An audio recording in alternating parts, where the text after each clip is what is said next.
Je suis le chef de l'armée de l'Éternel, j'arrive maintenant.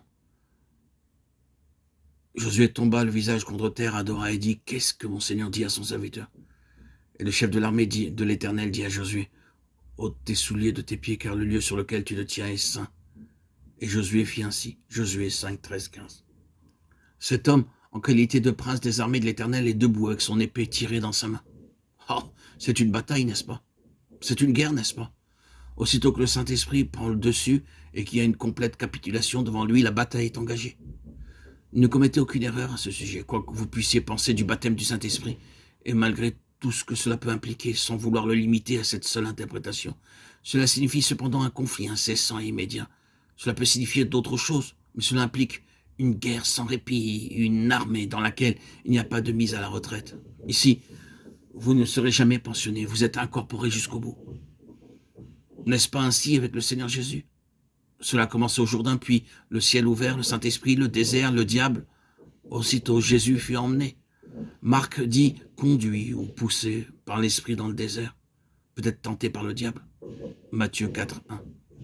Dès que le ciel a été ouvert pour permettre l'avènement de l'Esprit en ce jour appelé Pentecôte, la guerre a été engagée. L'Église a été précipitée dans le conflit, n'a jamais été en dehors de ce conflit depuis lors. Dans le cas contraire, c'est pour sa propre perte spirituelle. D'une manière ou d'une autre, la Seigneurie du Saint-Esprit conduit aussitôt à cela. L'épée est dans sa main, elle ne sera jamais rengainée jusqu'à ce que la tâche soit accomplie. Oui, mais cela c'est du langage, pouvons-nous dire. En effet, l'Esprit Saint n'est pas intéressé par la guerre physique et charnelle. La guerre, le conflit, sera selon sa propre nature. Il sera spirituel, sera selon l'Esprit, car les forces spirituelles occupent des possessions, et c'est la guerre spirituelle qui va les déposséder. C'est donc véritablement et réellement une bataille qui se livre. Ce point n'a pas besoin d'être approfondi, car nous le savons bien, nous savons tous qu'il n'y a pas un centimètre, pas un micron de progrès et de réalisation spirituelle qui ne soit contesté. Pas un mouvement ou geste, même dans la direction d'un accroissement spirituel, sans qu'il n'y ait conflit. C'est vrai. C'est une guerre spirituelle, et la nature de ce conflit dépasse notre capacité de compréhension. Nous pensons qu'il viendra d'un côté et il surgit de l'autre. Il ne vient jamais par là où nous l'attendions et sous une forme que nous pensions pouvoir reconnaître. Le fait est que nous identifions rarement le diable dans ses assauts.